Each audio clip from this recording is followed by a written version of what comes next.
Hello everybody, welcome to the Red Devil Experience. We are here live with the Red Devil recap. Manchester United 3, Bodø Glimt 2 in what was and is Ruben Amorim's first win for Manchester United, and on his debut at Old Trafford. It is, good that he got the win.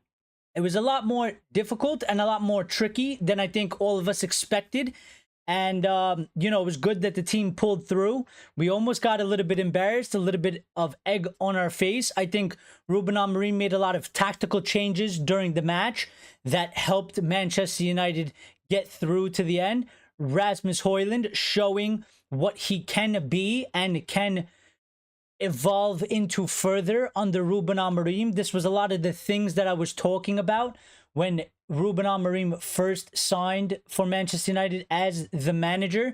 If you look at the similarities between the profile of Rasmus Højlund and Victor Gyökeres, I think Rasmus Højlund really can be that guy. I think Rasmus Højlund is probably the one that has the most to gain from Ruben Amorim. If you're going to compare what he's going to do at Manchester United to what he's done at Sporting, I think Rasmus Højlund showed today why he's going to be the main man. I think Rasmus Højlund showed today why he is going to be that all-important player for Ruben Amorim going forward. There was a lot of good displays. A lot of players got minutes. It was good to see Malacia get back out on the pitch, even though he did get skinned. And was at fault for the goal, but we're going to get into all of that. We're going to break down the match. We're going to get into player ratings, live player ratings, get involved in the live chat. Give us your thoughts, share your opinions. Don't hold back. Tell us how you feel. We don't care what your opinion is, as long as you keep it respectful, as long as you keep it, in a good faith manner, then you can say whatever you want on this channel, and we're not going to hold it against you. If you can, for me, please smash the like button, because it helps the channel grow and it pushes us out there into YouTube and it gets us more views. So if you can smash the like button, please do that, because it helps us out a lot. And we greatly appreciate it, and it takes 2 seconds of your time. And if you enjoy the content and you're new, subscribe and make sure you hit the notification bell so you know when we go live, because we do go live weekly, and we're always here live after the matches doing a Red Devil recap. So we want you to be here with us to share the experience and share your thoughts and share your opinions. But I will say, just on the match, to get straight into it, really, we started off very well. It was a mistake by Bodø Glimt. We did well. In terms of Rasmus did well, pressed the ball, pressed the goalkeeper into a mistake. And Garnacho did well to follow through and follow up, believed in the play. And he got to the ball and scored a tap-in, and we were off to a flying start once again. Second match in a row under Ruben Amorim. And for the second match in a row, we went backwards, which is something that is going to take time to get the kinks worked out of this Manchester United team, because this is not per se a Ruben Amorim problem. This isn't something that is happening because of Ruben Amorim. This is something that has been a Manchester United problem. That is a problem that is not Manchester United, that is not Ruben Amorim, but is a Manchester United problem. And it's going to take time.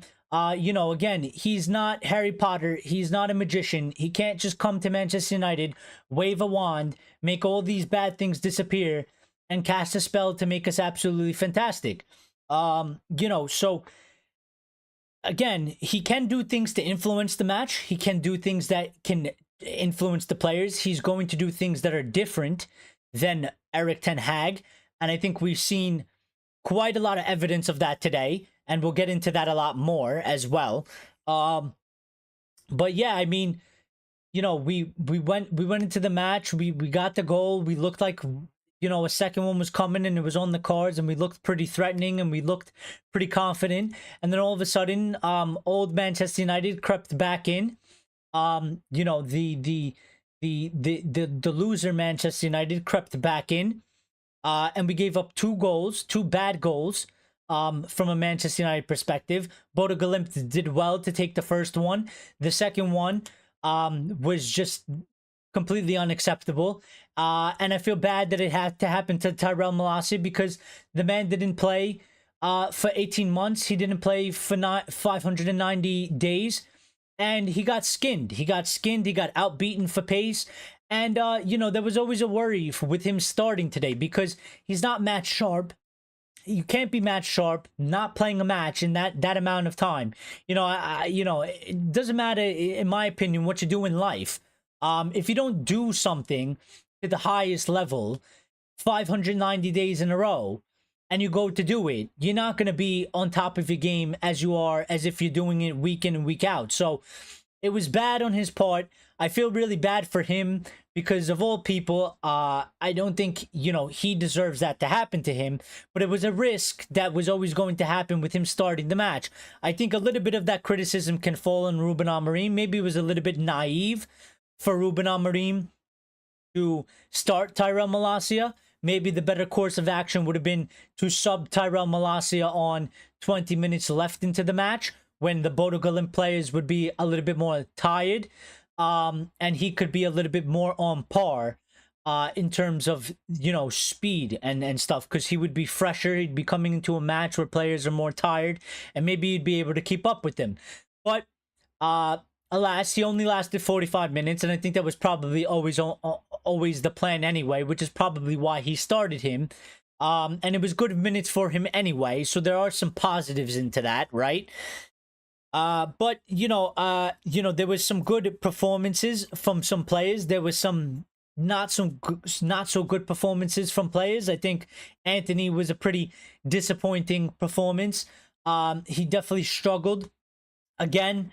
You know, we did the live watch along. If you missed it, you missed it. Kind of pointing out to Lions there because I see our chat members are in there.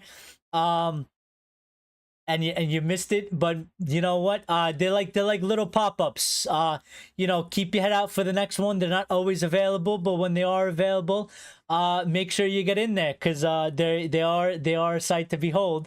But you know, as Lyle said, in the watch along, you know, Ruben Amorim's system calls for a left-footed player to play in the right wing back position and vice versa. But my thing is on that is I don't think Anthony is going to fit there. I still think that Anthony, being the how left-footed he is and how non-existent his right foot is, that he just cannot play on that right-hand side. So either another position has to be found for him somewhere on the left-hand side, or he is just 100% done at Manchester United, because I really don't like him on the right. I think he's so highly limited on the right. I think he looks so uncomfortable on the right that he can't use his right and it's always his left, and he just seems very awkward. He seems like a fish out of water when he's on that right hand side. So I really just don't like him there at all. I would love to see him on the left, and I would love to see him get some opportunities on the left and see what we can kind of get out of that and see if anything can come out of that at all. But it just, as of right now, it just, you know, there seems to be a limited number of options because of the way Amorim wants to play and what Amorim calls for in his system, right? So I think Mason Mount, it was good to see him up there. Bruno dropping back in the deeper role. I think Bruno had a kind of an iffy game. You know, he was a little bit on and off. He wasn't that great in defending. Was dispossessed, was out of possession in certain aspects of the match, right? But Mount, I think, played very good up there. I think Rasmus, obviously, Rasmus was Rasmus, and Rasmus. If you missed it, we had him predictively ahead of time. We had him on the thumbnail. He was the sole person on the thumbnail for the live watch along, because I just knew today was Rasmus Day, because I've been saying this and I've been hammering this since Ruben Amorim came in, and I do truly believe this, and I'm going to continue saying this because I do believe that I believe in Rasmus Højlund. I believe in his ability. I think he can become a very, very fantastic striker for Manchester United. I think he has the ability to do so. I think he's shown us things in previous matches, especially when he's given opportunities. And today he played that role that striker role, he played it exactly how I think he needs to play it, but I think how it fits him best. He was always on the last line of the defense. He was always looking to break through the lines. He was always, you know, providing pressure and pressing. And I think that's what he does best. I think he does it the best out of all the players we have that you could put in that position. Which is why I was surprised that Amorim started with Rasmus with Rashford over Rasmus last time, because I thought he would go with Rasmus, because Rasmus, to me, is the most similar to Victor Gyökeres. And I just figured that he would go with Rasmus right off the bat. Now, I think he's learned already. I think Amorim is a fast learner. I think he's a quick learner. I think he's a smart guy. And I think... I think going forward, I think we're going to see for sure Rasmus is going to be the main guy, and rightfully so. We've seen today why. You know, he was involved in all 3 goals. He made the first one happen just by his pressure and his press and his speed and his determination to try and get something out of that. And the other 2 were absolutely just fantastic striker goals. And the second goal, was it this? I always confuse the goals. Was it the second goal where he got the cross in by Maz and he flicked it up to himself and then gave that lovely one-touch finish tap? I mean, that was an absolutely, that was like Ruud van Nistelrooy-esque, Van Persie-esque, you know, Rooney-esque, whatever United great striker you want to esque it. It marvelous finish. You know, Haaland could only dream of doing things like that. Just brilliant from him. I'm happy for him today. Let me get to the chat, because I don't want to fall too far behind in the chat, and then I'll get back to some of my thoughts. But Aventino started off by saying Ugarte 8, Højlund 9. Lion saying he missed the watch along. You did miss the watch along, but it's all right. There'll be another one at some point. Aventino saying, I think Malacia did well given the circumstances. He is decent going forward. Malacia needs minutes because we cannot depend on Luke Shaw. 1 injury and he is out for months. My 2 cents. And I do agree with that. And that's why there's some positives in the negatives. Like, yes, he did get... Yes, that goal is 100% on him. Yes, it was a bad look for him starting. And clearly, he's not match sharp. And clearly, he looked sort of out of it, right? But there is positives in that, because he does need the minutes. And we can't, as Aventino said, we can't rely on Luke Shaw.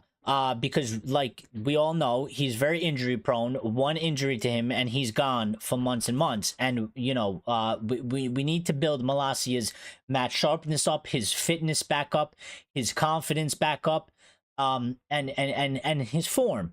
We need him. He's going to be part of the team for the rest of the season. Whether you think he's good enough or not, from prior playing time before he got injured, that's another story. But for the rest of the season, we're going to need Tyrell Malacia just as much as we're going to need Luke Shaw to stay as fit as possible, because we need left backs playing in left wing back position, and Shaw played left center back anyway, on top of that. So we need as many options as possible. So it was good that he got minutes. I was happy to see him start, and I did expect these things to happen anyway. In terms of somebody like Malacia, there are going to be bumps in the road. He's still, you know, he's back from injury, but he's still on his road, right? He's not back to peak, right? He's still making his way back. I would expect something similar to almost a Lenny Yoro, right? When Lenny Yoro comes back, and maybe that's why they're being a little bit more, they're taking a little bit more time with Lenny, because he's a younger guy. He hasn't played for Manchester United yet in terms of like a competitive aspect. There's a lot of hype around Lenny Yoro. There's a lot of expectation around Lenny Yoro. And maybe you don't want that sort of thing to happen to Lenny Yoro, because if he comes back, plays his first match, and something like that happens, he's a young guy. You could kill his confidence, and it's a very rough start for him. So, you know, you want to take care of your players. So, absolutely. Lion saying you're going to call the watch-alongs the Red Unicorn experience. Why? Because they're so special. RSV is in here, but he's had messages retracted. I don't know if he retracted them himself or they've been retracted. But yeah, I didn't get a chance to see him. Ray is here, says hi everyone. He's okay with the win. Listen, yeah, it is what it is. I'm happy that at the very least, at this very moment, I'm happy that we got the 3 points. I'm happy that Amorim's gotten his first win. And I'm happy that it wasn't a loss, because it could have been a loss. And while it could have been embarrassing, and while you could be very critical in saying, you know, we played poor in a lot of a large part of the match, and we got exposed. You know, we could have ended the match with the loss, and we could have had egg on our face, and it could have been bad, and it could have been a bad start. It could have been a worse start. You know, a draw and a loss to start for a manager with all the hype around him and all the excitement is not good compared to when you start with a draw and a win. And obviously the win has helped us in the Europa League table. I'm not sure where, because I haven't looked at the table yet. But I obviously it has to have pushed us up somewhere to some point from where we were. So let's just take the positives for now, because again, I think, you know, Amorim, I don't think he's just saying these things to buy himself some time. I think he is giving us the truth. I think he is telling us the absolute truth, and I do agree with it, and I do understand it, and I am okay with it, and I will go along with it. Like, we are going to suffer somewhere here or there, and I think we you know, we suffered during the match, because everybody was probably like, oh, it's a 3-0 win, 4-0 win, easy win, good win for Amorim before the match even started, and it became a lot more difficult. And it looked very bad at one point, and you know, they went up 2-1, and they were defending with the entire team. And we've seen this story before from United, and we're like, how are we going to score? We struggled to create chances. You know, where's the goals going to come from? There was a period in time where we weren't even really creating too much, so it looked very peak. And then we got the equalizer right before halftime, and you go in and you're like, all right, we reset the game. It's 0-0. We go back out. We start the match over again, and we go from there. And we took the lead, and we didn't do what I wanted us to do, which was to get that cushion goal. But we did good enough to hold out the win, and that was the important part. And that is a small step, but it's a good challenge to accomplish. Yes, it's against a smaller team, you would say, than people in the Premier League and stuff like that. The quality is not as much, and maybe you would argue that a higher quality team, maybe things would have went very different. But you got to start somewhere, and you got to take it as it comes, and you got to build on that. So the thing is, you use this as a building block, and I think Amorim is going to use it as a building block, and he's going to take this result and this performance and this fight and this determination that the players showed, and he's going to use it for the next match. And this is where we have to go forward. And I think it was good, because actually, you know, we could have just cruised to a 3-0 win. And we could have been in you know, in comfort zone, and we could have went into the Premier League match against Everton, which is going to be a lot harder, right? And maybe this match would have done nothing for us. But the fact that we were home, we went down, and we had to come back, and we had to persevere through it, I think actually done a lot more for us and for Ruben and for the team as a whole. So I think it was very good. Aventino saying that second goal is definitely on Bruno. He was late like a Boston train. Well, you know, I think it was more of a team thing. Like, he was late, right? And you know, he was part of it, but the whole sequence of events was just bad from the defense.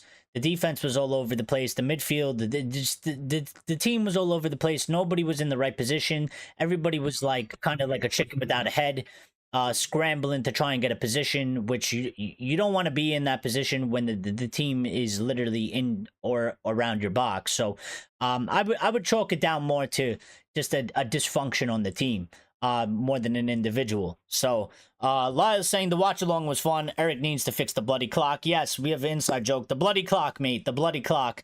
It was throwing Lyle into an absolute just fit. It was gonna drive him absolutely mental. So the bloody clock, we gotta fix that bloody clock. But we'll get it. Don't worry about it. He's rubbing it in. He absolutely is, Lyle. Lion. He absolutely is. Grace is saying, are we all in agreement the low is man of the match? I don't think so. I don't think so, Grace. Ray's saying wasteful and selfish Garnacho. Well, I said it on the watch along about Garnacho, and while he was wasteful today, and he had more than enough chances. I think Richard said it as well because he joined us after his Thanksgiving dinner that he had. And he said, I don't know if it was Lyle or Richard. Somebody said, you know, he had more than enough chances to finish off the game today, and he didn't. So he was wasteful. But the thing about Garnacho that I said about Garnacho is, while today he was wasteful and sometimes he can be selfish, the thing that keeps Garnacho in there for me is that this guy always ends up in a dangerous position with the ball. And every time, he'll literally waste a chance, or it'll be just a bad sequence. Like he'll put in a bad cross, or you know, he'll lose the ball in a manner, and literally in 30 to 45 seconds later, the ball will be back in his feet after we win it back, and he'll be in and around their box again already, and already another play is coming out of him. And the thing about that is like, there's not too much, like, you know, you can't say the same for Marcus Rashford to take Garnacho out and put Rashford there, and Diallo plays on the right. So like, you know, what do you do? Like there's nothing really to do other than to hope that Garnacho does eventually get it correct on one of the opportunities. And I think with a little bit more repetition over time, with a little bit more guidance under Ruben Amorim, because he's good with working with the youth and stuff, I think he will find a nice balance. You know, he took a couple shots today. They were bad. He was a little bit off his game, but he's still impactful in terms of when he gets the ball in his feet. He does create dangerous opportunities, and you could tell that the opposition are afraid of him. So he does have that impact, even though it's not to the fullest extent that we want. But you know, we got to see. Axelord is saying Højlund over the guy who cares. Defensively, they were really bad, but okay-ish. Many players need more minutes. Also, they need to fix their aim and improve their accuracy. Yeah, I mean, we have a lot of work that still needs to be done, right? It's only 2 matches in. You know, he's only had the full team. Well, yeah, almost about a week now he's had about the full team training. And how much training can you do in between all these matches? I mean, he spoke about it, and he pretty much said, you know, if Bruno Fernandes plays today, then Bruno Fernandes can't train for 2 days after. And then, you know, that's obviously Bruno was doing the press conference with him. So he was just using him as an example. That goes along with a lot of the other players. So, and this is the thing that I think we need to keep in mind, like, for the rest of the season. Like, I'm going to keep comparing this to, like, he's doing what Klopp and Guardiola and even Arteta did, but the only difference is that these guys came in when there was no season. Like, the season didn't start. He's coming in and doing this in the middle of a season, and taking over in the middle of a season where we are in a bad position already. So it's making his job a lot more difficult, and the odds are already a lot more against him than they probably necessarily should be to start off with. So that's why I'm saying, like, I agree 100%. Like, we are going to suffer. We're going to need to suffer, because we have to suffer in the short term to succeed over the long term. Because I do highly believe, myself personally, I believe that it will pay off in the long term if he sticks with his 3-4-3 and his idea and his philosophy and his system, and he implements it now, and he continues with it from now through there.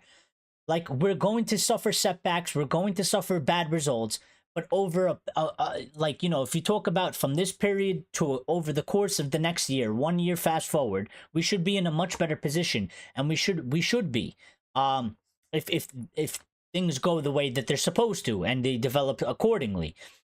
And I think that, like, you know, that's why we need to just keep that in mind, because I think it's the correct course of action. I've been calling for this before he's come in. I said the same thing to Erik ten Hag.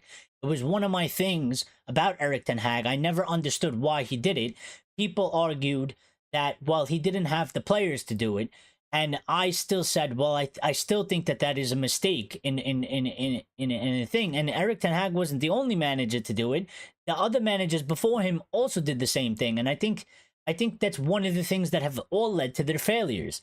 And I think Amorim is not doing that right now, and I hope he never does it, because I think it gives him the best chance to succeed.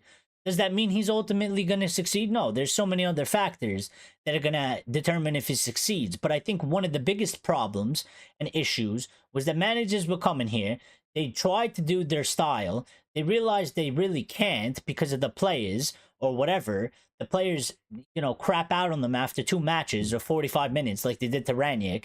They kind of panic because Manchester United is a high-pressure job, and you need to get results, because everybody knows at the end of the day, it doesn't matter how likable you are, you need to get results. You need to have performances. But Amorim is doing the mixture that I think is the best course of action, which is he's obviously going for the results, but he's taking the risk, and he's going to take some of the hits along the way, because I think obviously he's going to be afforded time. And I think he's going to take the time from now until the end of the season, so that the next season we can start in a much better position. He could have came in, tried to set something up, make sure that, we get points, but it's not really his style, and then try and start it for the next season. But then you're starting from square one again, and then you have to start over, and then he's already a half a year in, which is almost like wasted time for him. So I think he's doing the correct thing, in my opinion. That's what I truly believe. Grace saying, can we call it the Delo and Amorim Eye Candy Watch Along? I mean, that is one hell of a title. I tell you what, there's no other fan channel is gonna have that title. Lyle saying, I wish I could share gifts here, lol, because I would choose That's On You. Yeah, they don't let you share gifts, YouTube, do they? Yeah, I don't know. YouTube deleting comments, I don't know what that's about. I don't know why that's a thing. I don't know what you said and why they would delete that, but I don't know. Sir Ratface, Ineos out, Glazes out, throw the rat off the cliff. YouTube will delete it. Yeah, YouTube doesn't like angry stuff. No excuses for Amorim. He accepted the deal. We're Man United. We need results quickly. No, but he's well aware of that. You know what I mean, Axe? He's well aware of that. He knows. He's not. I don't think there's really any excuses, but we have to be level-handed. We have to be level-handed. We absolutely need results. We need it, right? I mean, he can't necessarily finish 16th in the Premier League, right? I expect him to get results, but I don't think it's gonna go. It's not gonna go perfect. Like I picture, or I hope, like we're gonna hit a run of form at some point where we're gonna win a nice set amount of games on the bounce in a row. But we will get to a match where we do lose 3-0, 3-1, 4-1, something like that. And I think that's gonna be part of the suffering that he says. Like, when I think back to the Liverpool and the Klopp and the Guardiola and the City when they first came in, like they had similar things. Like they won matches, they were in a decent or good position, right? But they would get to a match, or they would hit a couple matches where the results weren't good, the performances weren't good, and I think that's going to be part of it. But at the same time, half of this isn't his fault right now. Like, he's just come in, he has nothing to do with Manchester United being in 12th, and he has nothing really to do with Manchester United's position per se in totality in the Europa League. So we have to be a little bit even-handed on this aspect. But again, we do, it is a results-based game, and he is going to have to get results, and he is well aware of that. He is well aware of that. So Richard saying, yeah, and unlike Eric Ten Hag, he changed his tactics at halftime. Well, that was one of the things that I wanted to speak about. And we did see that, and first of all, he made the substitution, but he also did change the formation a little bit. And then when we took back the lead, he changed it back and went back with the original starting formation. So you can see that he's not afraid to change things. He's not afraid to, take risks. I mean, putting Casemiro at center back when you're in the lead, and, doing all the changes that he made. I think this is also why he fits the profile of Manchester United a little bit more, because Manchester United has always been associated with risk taking. It was always in the style of football we played throughout the history of Manchester United. And I think it's just more of the nature of football. Like, you got to take risks. And sometimes those risks, they come out and they pay off for you. And sometimes you are bitten by the risks that you take and they bite you on the ass. And you know, he's going to take risks, and sometimes it'll bite him on the ass, and sometimes it's going to make him like it's going to make him look like an absolute genius. But I think it's well needed, and it is a difference. And it's, you know, I'm not trying to slate Ten Hag, but again, this is what I was trying to say when I said these things a few shows back. Like, Ten Hag seemed to be very like statistical, like computerized based, and I think you need a nice mixture, because Amorim has talked about data. He's talked about, you know, stats and stuff like that, and he's brought in people with him that analyze this data and stuff like that. But also, I think Amorim, you know, changes the game with his eyes. Like, when he's looking with his eyes, I don't think it's all about the data. I don't think it's all about what the computer says. I think he does a combination of both. But I think in the match, during the match, I think it's more of what he's seeing with his eyes on the pitch. And I think it's a little bit less with the statistical data. So it took, Richard saying, the chat's just skipping around like crazy. Richard saying, it took Sir Alex 6 years and Sir Matt 5. I hate when people who know F all about our club make comments. Well, you know, it did take them that time. But in today's time, Richard, you know, well, listen, he might get that time if he can get the results and if we can see a clear progression. I think, you know, I've said this before, and I think the most important thing that Ruben Amorim can do for himself is show a clear progression in the team.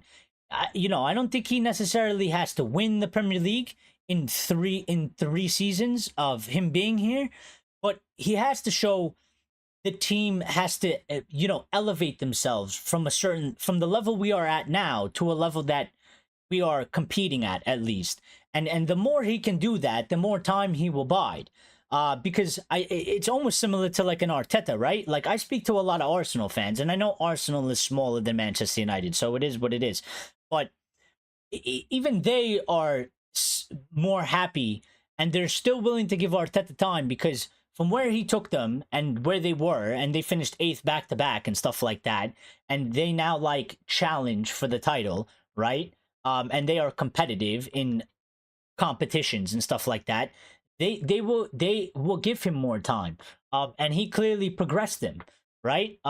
You know, Slot's just doing the madness over there, but he's taken over a team that Klopp built, and it's much easier for him. And there was a potential for a fall-off to happen, and it hasn't happened yet, but I expect it at some point to happen. And Manchester City is, you know, they're falling off now. So Francisco Eusebio is in here, so I'm gonna guess he's Portuguese. Our Portuguese friend coming in here saying Ruben needs time. When he was in Portugal, he didn't win everything in his first season. He won't just start winning. United will suffer, but United is in great hands, and I do agree, and I do believe in that. And I, you know, I listen.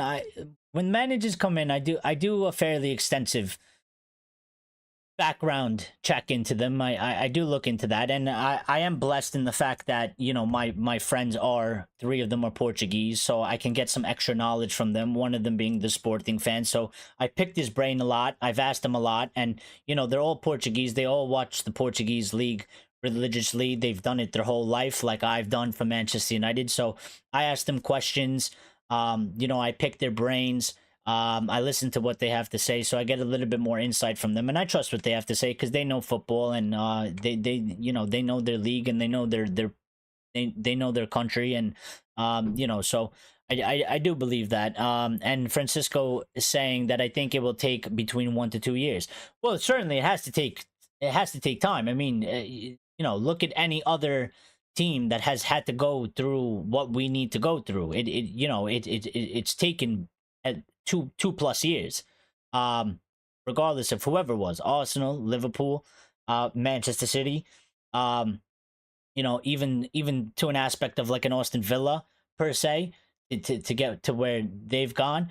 You know, Tottenham are still trying to push under Ange Postecoglou. Like, these things don't just happen overnight, and they don't just happen in one season. But my thing is, and I will say, as long as he shows, as long as he's able to show the fan base a clear sign of progression, and in you know, and it doesn't have to be like across the board, but it could be in certain areas. As long as he shows a clear sign of progression, he will be given the time and he will be given the backing. I think, you know, what happened to Erik ten Hag was, there was that first season and everybody was excited. The second season, we went backwards, but we were like, listen, the injury crisis was absurd. And, you know, how can you blame him for that? And then we all expected kind of a third stronger start season, especially with the signings we made, and it just didn't really happen. And a lot of people lost the faith in him, and we didn't see how we could really go forward, because a lot of people were seeing us go backwards. And yeah, and I think that's the biggest thing. So Axe is saying, let's be honest, it may take him 2 to 3 years to be sacked. Man United fans aren't like Arsenal, reminiscing of small gold trophy. He needs to win trophies soon, otherwise people will throw him under the bus. Well, I sort of disagree in the fact of that. Again, I do truly believe that if he shows clear progression in the squad, in multiple different aspects of the squad, I think he will be given time. Sort of more regardless of the trophies. Like, the trophies will help, and then the trophies will have to come at some point. Probably, you know, you would want to get one tier 2 or 3, right? Especially if you are in the position to win a trophy. Like, if you get to a final of some sort, you would then want to win it, obviously. And obviously he would he needs to win that, you know what I mean? But from where we are right now, and Ten Hag was able to win 2 trophies in 2 years, so it can still be done. But I mean, the way we look, like, we're struggling to win a game. We were struggling to win a match, you know, under Ten Hag, and he won us 2 trophies in 2 years. So, like, the reversism of the team, that's not even a word, but I had to create it because I don't know what to call it, of how the team went backwards in the way we play in a competitive match is like almost as baffling, that it can go that backwards, that we look like we reverted so backwards that, like, it baffles me. It really does.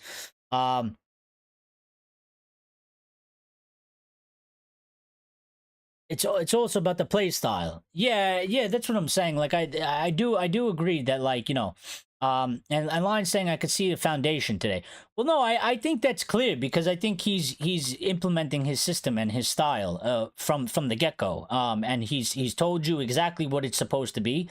He told you what he wants it to be.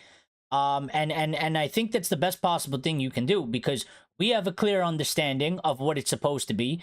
We have a clear understanding of what it's supposed to be like. We have a clear understanding that, you know, it's match 2 of this. He's been here with the team, you know, in full for about a week. He's in the midst of a season. He has a match every 3 days. You can't do the training that you would want to do if you come in you know, in June or whatever, or May, and you don't get all that time, right? That extra time. So you're going to have to do it in between matches, but you can't do so much. And you essentially, he has to use the matches as training, as building. So, you know, his job is not as clear cut. And Axe said, you know, he did sign up for this, and I understand that, and he understands that. And I get that he did sign up for this, but again, like, you know, it's not as it's a little bit more muddied for me than it is if he got him in May. Like, if he came in May, right, there'd be a little bit less leeway when you start the season, because they should be a little bit more patternized. But you're coming in the middle of the season, the team's on a little bit of a low. Ruud stabilized it a little bit, but we're 12th in the league, and you know we've been struggling, and we've had some tough matches already with some tough results, and you know you're trying to find your feet, but a match is coming every 3 days. Like, you know, it doesn't make like on paper his job is already hard, and then you add that stuff onto it, it makes it harder, and it's almost for no reason, I want to say, but it's not for no reason. There is the reason. Man United fans are very loyal. If they see progression, otherwise, Sir Alex would have been gone after 2 years. Well, yeah, I think our fans are very loyal. I think we're very listen. I think the majority of the fan base are very, very loyal, and I think they're actually very patient. Because I think what's gone on at Manchester United over the past 11 years, I think if this happened at another club, what we've witnessed and what has happened at this club through 11 years, I think the club would have been burnt to the ground by now by other fans. Because at some point, I think there would have just been absolute riots. And they would have never been allowed to play. It would just be total disaster. And you've seen that, you know, at clubs at France and stuff like that, where the ultras go crazy and, you know, they cancel matches and stuff like that. I think Manchester United fans, for the most part, listen, there's a lot of, listen, we have a large fan base. So our minority is a majority for some clubs out there, right? But the minority ones are the loudest ones, per se. I think the majority ones are a little bit more level-head, a little bit more calmer, and they do understand. And we do always give time. I mean, we at least give 3 seasons. But the thing is, for the managers, is every time we give 3 seasons, when we get to the 3rd season, it always goes backwards. You know, I think if any manager got to the 3rd season and there was either some type of a progression, I think they would have the support would have been given to them. But no manager has ever gotten to the 3rd season and progressed. They've always gotten to the 3rd season and it's regressed, which leads to the fans not supporting them anymore, which I can't blame them, because you can't, what is there to support? You can't support regression. So you know, let's see how it goes. We're only 2 matches in. Let's see how it goes. I think today was a good fight back. It was a little bit messy, but it was a good fight back, and he got his first win at Old Trafford. So, you know, I'm okay with it. People, you would have sacked Arteta by now. No, but we wouldn't have sacked anybody. That's not us. It's the club. Like we listen, there was Arsenal fans that they asked for Arteta to be sacked, but did Arsenal sack him? No, because it's on the club. The fans can say sack this guy. They can say keep this guy. It could be 98% the fans want him there. But at the end of the day, they run the club. They own the club. You know, this isn't, we're not, you know, we're not Portugal. We don't, the fans don't run the club. We have people in charge. We can't do anything to the people in charge of the club. They run the club. They own the club. They make the decisions, regardless of whatever the fans think. And I know, you know, people think like the fans should always be listened to. I think the fans should be listened to, but I don't think they should always be listened to, because that means the fans should be 100% listened to on everything, which I don't think is correct. Because as fans, well, number one, we constantly change our opinions. And number two, there's so many of us that there's so many different opinions that it's almost like impossible to follow the direction of the fans, because there's so many of us and there's so many different opinions and there's so many different thought processes that it would almost be impossible. So the fan base can have whatever they want, right? But Erik ten Hag was sacked, not because the fans necessarily turned on him, but because he didn't get the results and because Ineos wanted to sack him. Like, there was always that thing that we talked about, that they wanted their own guy, but they gave him the benefit of the doubt. They gave him a chance. And we always said when they gave him when they gave him that extension, that there was always going to be a worry that if it hits a very bad period, they will sack him, because I said this from time when Ineos came in, that typically and normally when these people come in and they take over a club, they want to put in their own guy. And it was the same thing Todd Bowley did at Chelsea, right? They had Thomas Tuchel. The Chelsea fans wanted Thomas Tuchel.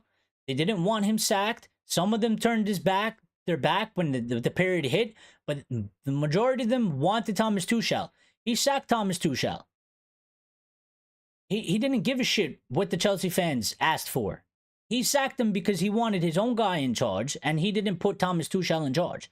And they had disagreements. So, you know, it's not about the fans. Like, don't blame the fans, Axe, because the fans are allowed to have whatever opinion they want. They shouldn't be influencing the club on if the manager stays or not. The manager's job is influenced if they stay, if they do the job that they do, if they get results, if they get performances, if they're taking the club forward, if they are improving players, if the players are performing under them. That's all that really matters, you know.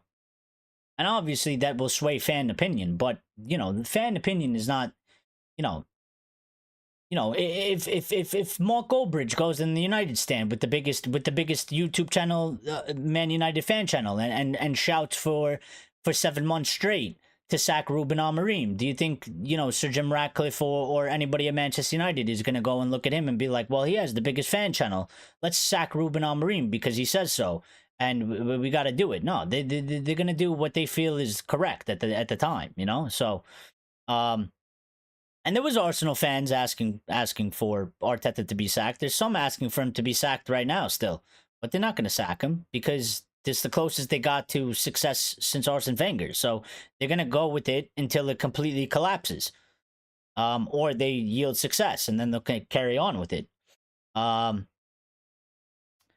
I don't think it will be trophies for him. He needs to break into the top 3 and beyond. Well, that's really where we are at right now. You know, because trophies didn't necessarily save Ten Hag, and that's kind of the crux of it. Like, you know, Ten Hag, I mean, it saved him to a point, but it didn't save him at the end, right?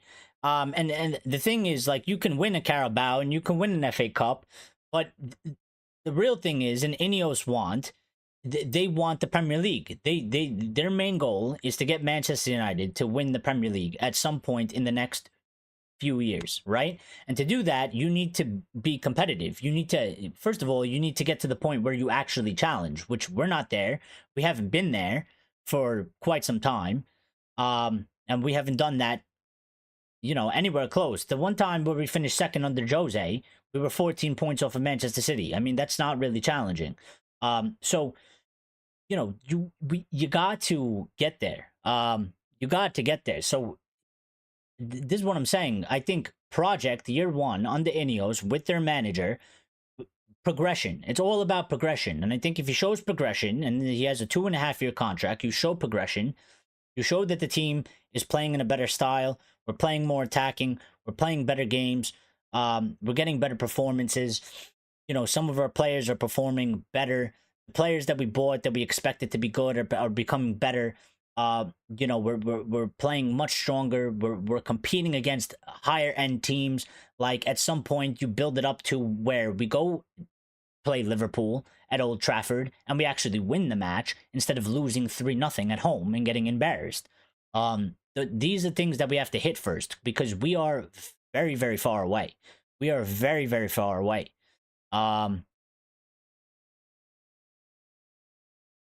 Lion saying he likes what he's seen for the most part. I mean, so far, yeah. I mean, it's a good beginning. I think, you know, it's very early days. And let's see where it goes. Let's see where it goes. This is what I'm saying. Anyone who thinks being Manchester United fan has anything to do with trophies knows nothing about the club, because that is a very small part of it.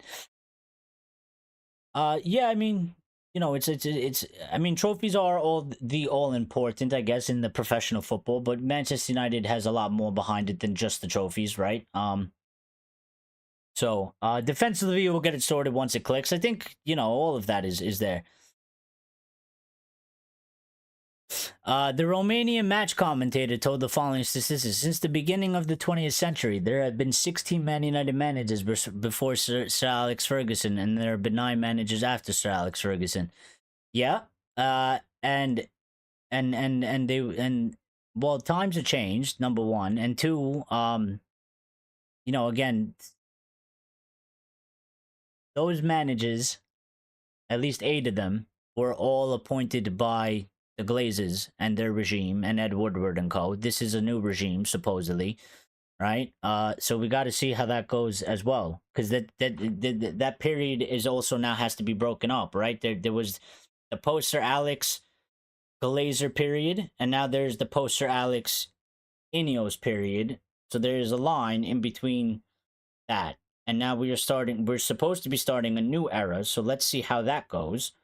But I have no doubts that, you know, if Ruben Amorim absolutely takes the piss, I think for this part of the season he'll survive.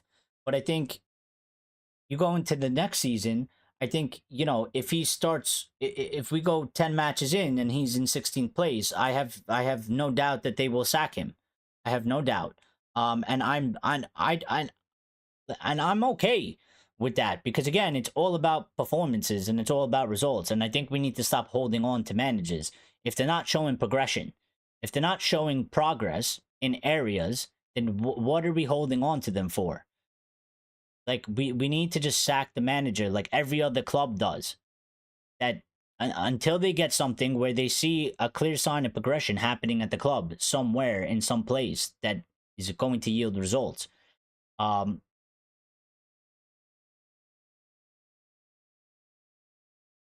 I spoke to someone who thought that Old Trafford was called the Theater of Dreams because we won things. Well, I mean, I could see how they mix that up, yeah. No, they are long gone acts. That's why we have to kind of get with the program. But, you know, as well, you know, it has been proven as well. I mean, for every manager that you said you know, you give time. Also, you know, in the modern day, there's a lot of clubs that they don't give managers time, and yet these clubs still continue to be successful. So it goes in both hands, you know. It's just about finding the right guy that fits the club, and then also doing the correct work, you know, above the manager and helping and aiding the manager. And I think that's been our biggest problem and our biggest issue, as a project altogether. But we're getting into a whole manager thing. We should talk about the match, really. We should talk about the match.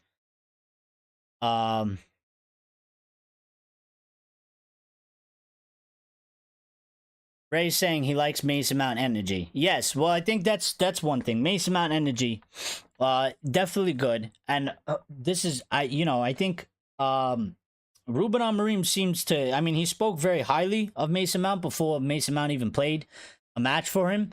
So, you know, I hopefully he stays fit, because I'd like to see him play a lot more matches. You know, he was given the number 7 shirt. We could use a number 7, a very influential one, right? Because number 7 has always been influential for us.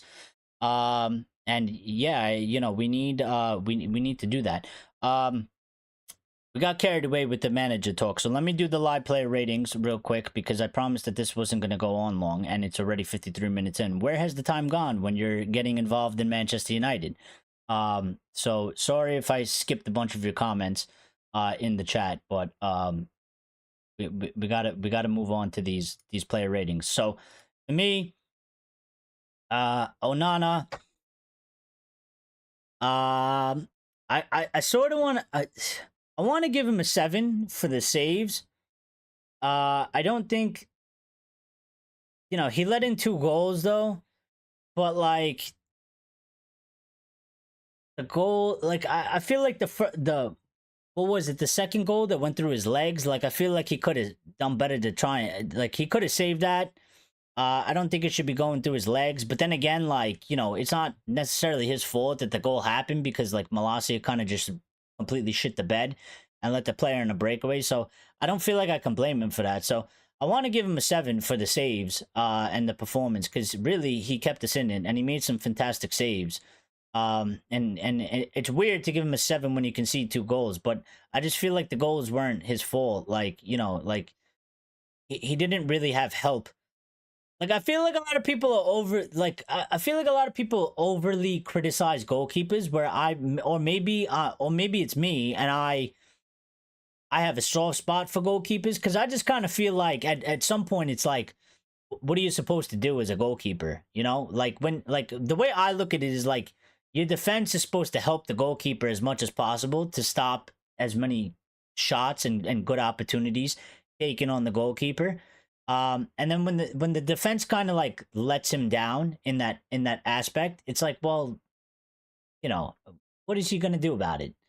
Like, so I don't know if it's me or the other way around, maybe a little bit of both, but I want to give him a 7 today. So, and you guys can drop your scores in there too as well, if you want to. And so, Mazawari, I'll give him a 7.5 because I think Mazawari was absolutely fantastic today.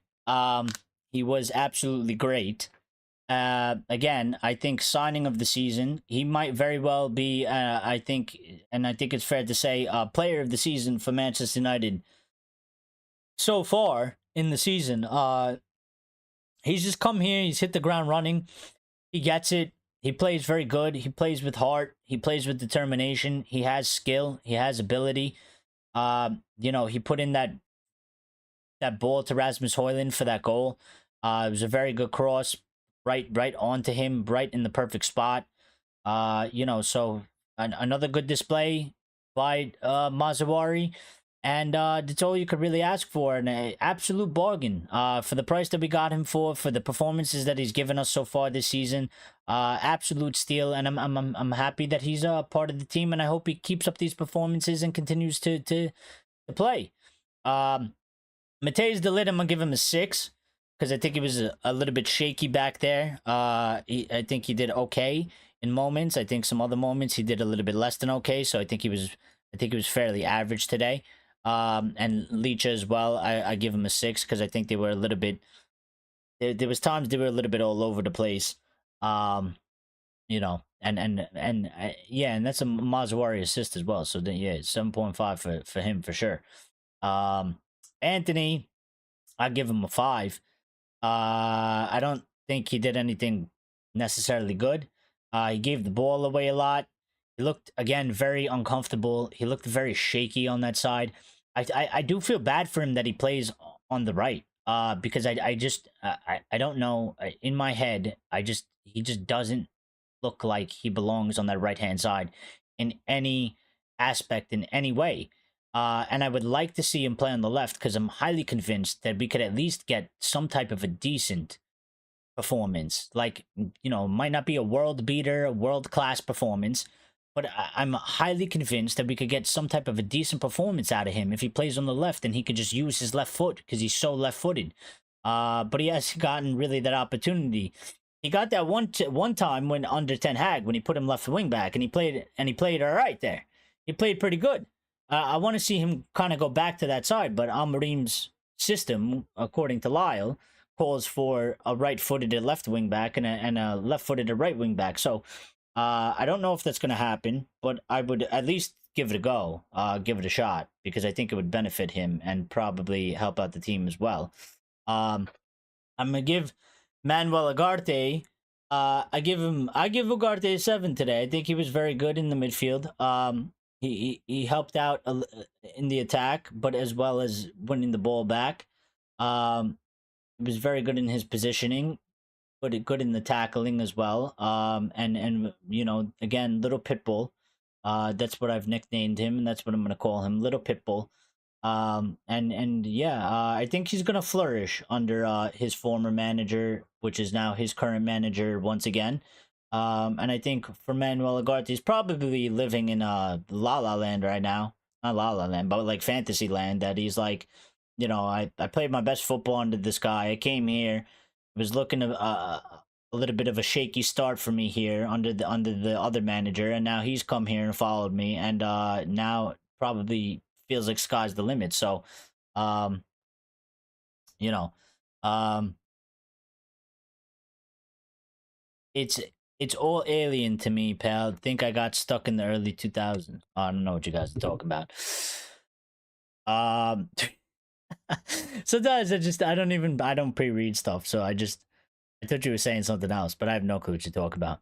Bruno Fernandes, I would give probably a 6, maybe a 5.5.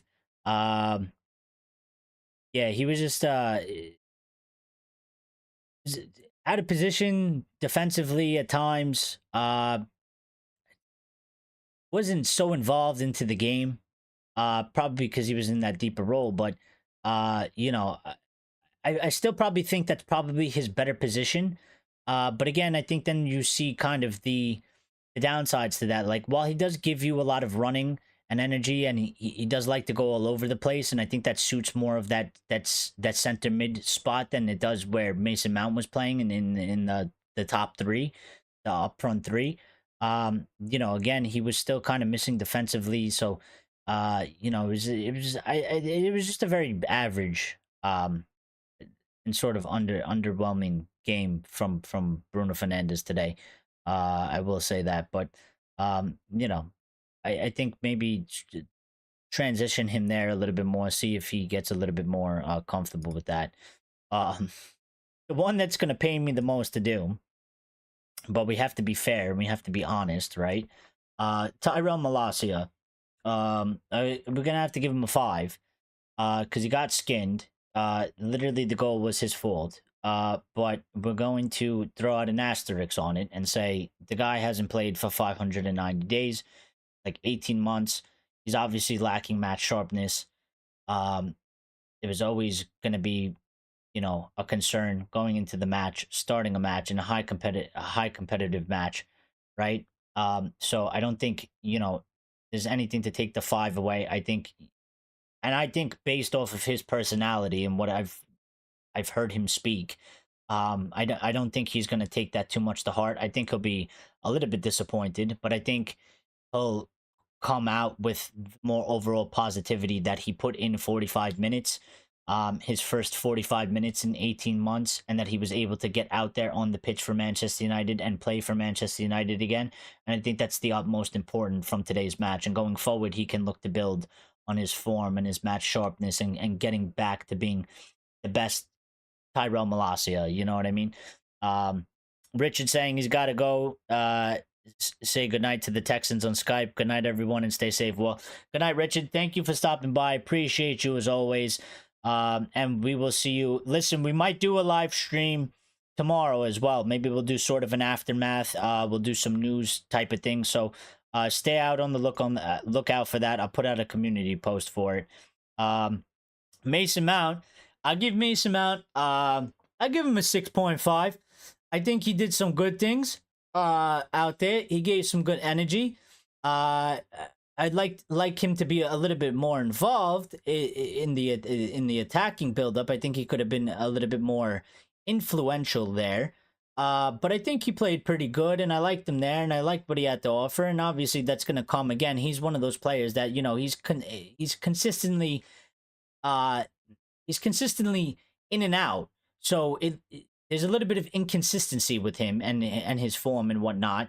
You know, so that is going to happen. But if he stays fit, I think he will be a very important and useful player for us. So hopefully he stays fit and he builds on this, because I think he had a good match. Garnacho, I would give a 6. He was wasteful. Maybe at times he was selfish, but again, there's that even-handedness of, he was wasteful. He had multiple opportunities to close the game out for us. You're probably arguing and saying he definitely should have scored at some point. The ball should have gone in the back of the net from him. Obviously he did score the tap in, but that's a tap in. So, and yeah, he gets credit for that, for following it up. But over the 90-minute performance that he played, again, he gets in those dangerous areas. He's always getting on the ball. Like, even if he fails to put in a cross, even if he fails to make something happen on that one play, the next play, the ball is in his feet and he's at the box. And like, there's no real other player that's doing that besides, you would maybe say, Amad Diallo. But Diallo plays on the right, so there's no play on the left that you're really putting over on that left-hand side that's going to do that. You know, Anthony's not going to do it on the right, and Marcus Rashford ain't doing it to the level that Garnacho does it. So, you know, I think there's a little bit of good and bad. with Garnacho. There's some kinks to work out with him, but he's a young player.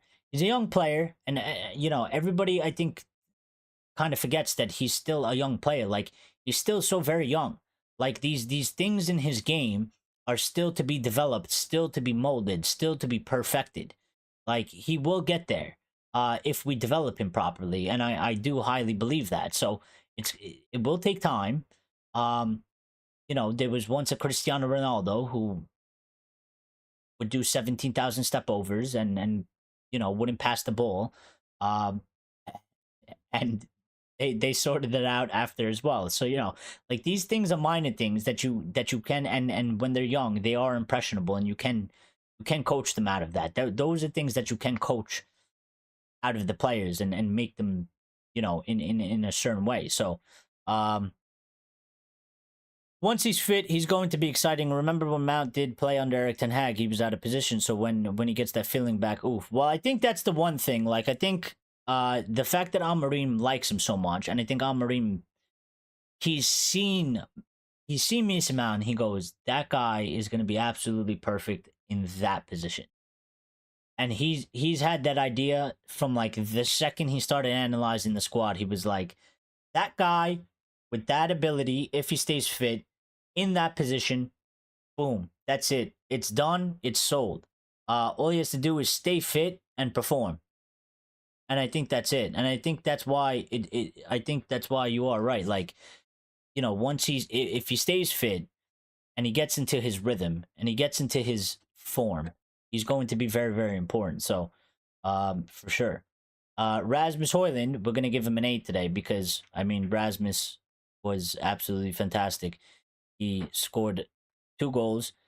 The other goal, he influenced the first goal, pressing, would have been his goal. Gave it, went to Garnacho. So you gotta do what you gotta do. But I mean, he just he was absolutely, he was Victor Gyökeres today. He was Victor Gyökeres today. He was Victor Højlund. He was Rasmus Gyökeres. He did exactly what I felt like he can do under this manager, and I hope he starts against Everton, and I think he's going to start against Everton, and I hope more goals come because I think he has the talent to score. And I think at a lot of times it's been very frustrating for him because he doesn't get service. I think he got very good service today, and he scored 2 very, very good goals. And he was excellent today, and his hold up play was excellent, like Blinds is saying. So, you know, yeah, I think again, I truly do. I see something in him, and I do believe in him. So I think he can be a very fantastic player for us. Luke Shaw, we're gonna give him a 6, just because he came in. I usually give all the subs 6s unless you get it, you know, some type of a match. You know, yeah, come on and score like a match-winning goal or something, you know, whatever. Casemiro, give him a 6. Diallo, I'd actually give like a 6.3, maybe a 6.5. Because he came on, I thought he did well as well. He came on, he pretty much put Anthony to shame, got way more involved. I think he could have done a little bit better on execution. He had a couple shots blocked and whatnot, but obviously Bodø Glimt was making it hard with all the packing of the box that they were doing and stuff like that. But yeah, I mean, I think it's obvious right now that, you know, Garnacho left, Diallo right, you have Rasmus up there, and then for me, Mason Mount, and I don't know who you put in that other spot in the third. Well, hold on. Actually, I messed that up. Yeah, Garnacho would be there. So it would be Garnacho, Rasmus, Mount, Diallo is the wing back, and then whoever on and the wing back. That's who I think our best is right now. I think, you know, Rashford is far off of it, and should be continued to be a sub and come on as a sub and take his chances when he is a sub. I think Rashford is performing as a sub right now. He's at sub level, and he should continue to be a sub. And Anthony, the same thing with Anthony. He's clearly not, you know, better than any of those players, so he should be sub. And Bruno Fernandes. Again, I like Mason Mount better than Bruno Fernandes in that up top position. I think Mount is better in that aspect. I think he's what we need. I think he holds the ball better, and he has like a better link up play, um, and a better understanding of that position. And I actually like Bruno deeper, and I think Bruno should be playing deeper. So it's going to be interesting because Kobe Mainu obviously on the bench again hasn't played yet. So um, and I think that would actually be better for squad depth anyway, because then you can really change the midfield around like a lot. Like the center midfield, you can have Ugarte Menu, Ugarte Bruno, Bruno Casemiro. Like you can have so many different combinations. You could have Menu and Bruno, even though I don't think that would work well. But you can if you want to. You know what I mean? And I think Bruno just fits that spot better. So yeah. Grace is gonna beat me up, but I'm gonna give Delo I give him a 5.5. He had one or two okay actions, but there was a lot of times where he gave the ball away. And I said it during the watch along that he seems very out of form right now. But I believe in Diego Delo. I know Diego Delo is a good player, and I expect him to refine his form. We've seen this with Diego Delo before, where he goes in form, he goes a little bit out of form, and then he comes back into form. So I do expect him to come back into form. But he was very sloppy. What were his passing all about? Well, that's the thing, and that's why he has to get the low score today, because uh again, I criticized Anthony for it, and I criticized some of the players for it, and he's one of them that's also doing the same thing. Like, you cannot do those passes. You cannot give the ball away in those areas, in that manner. You just can't do it. You can't do it. It can't be happening. You cannot be doing that. Listen, I said it in the watch along as well. Like, if you get up the pitch, you get on the side of the box, and you lose the ball in the opponent's side, it happens, whatever. Okay, it's a little bit frustrating, but it happens. But when you're in those positions where he's just like giving Bruno a hospital pass with the Bodø Glimt player right up Bruno's ass, and Bruno is never going to get that ball because it's just a bad pass. And he nearly screwed Onana as well. Like, that's what I'm saying. Like, you can't be doing things like that. You got to be smarter with it, and you got to make better decisions. So he's been off of it. He's a little bit off of it, but I expect him to find his form sooner rather than later. So I think it will come eventually. But we're gonna give him time. Marcus Rashford for me. I mean, he's come on as a sub. I give him a 5. I think I'm being generous because I think I give him a 5, but I give him a 5.5 solely because he came on as a sub. But I don't know what he did when he came on the pitch. He couldn't give 5-yard pass to Diallo. He was a little bit all over the place. I'm very worried about Marcus Rashford because it just seems like nothing is going to change his course of action. And I think again, I'm going to keep saying this. If it continues this way, I think we're going to get to the end of the season and there's going to be a giant question mark over does he get sold in the summer that season, because I think there will be a high claim for him to be sold in that summer, and Ineos might surprise us all and very well do so, and maybe he wants to go as well. I don't know. I'm tired of trying to dissect what is the actual problem with him. I'm over it. I'm tired of playing psychiatrist. I'm tired of playing doctor. I'm tired of playing, manager for him. I'm tired of playing, you know, fellow teammate, whatever it is. I'm tired of doing it. Like, I'm not gonna do it anymore.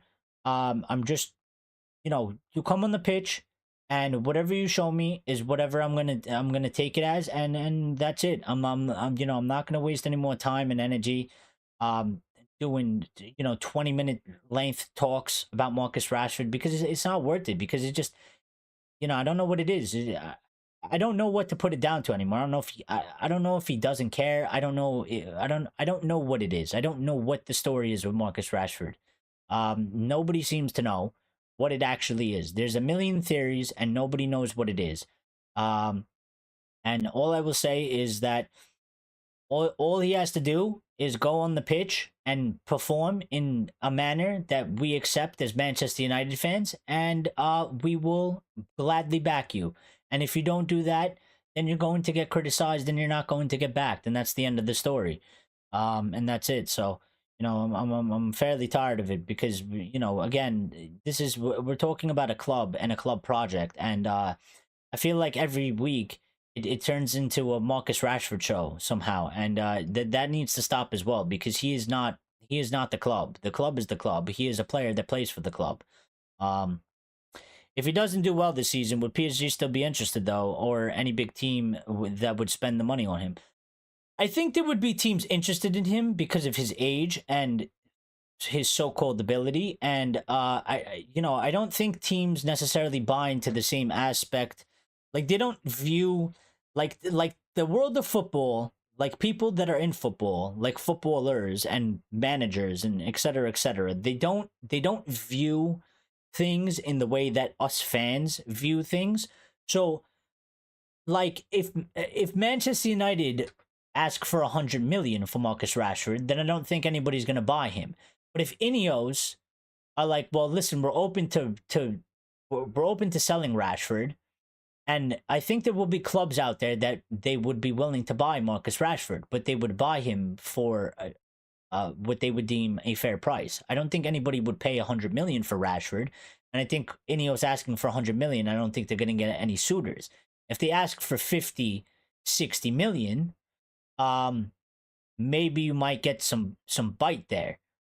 Depends, because also his wage, and it depends what he demands for his wage for the new club. But I think there is definitely wiggle room there, if the club are set on selling him. Like, my thing is, if there is a player there, you can sell the player no matter what. Just depends on what price you're willing to accept them to let them go. Like, I think you can move on any player at Manchester United, but what price is the club willing to let them go, or what price are they trying to get for this player?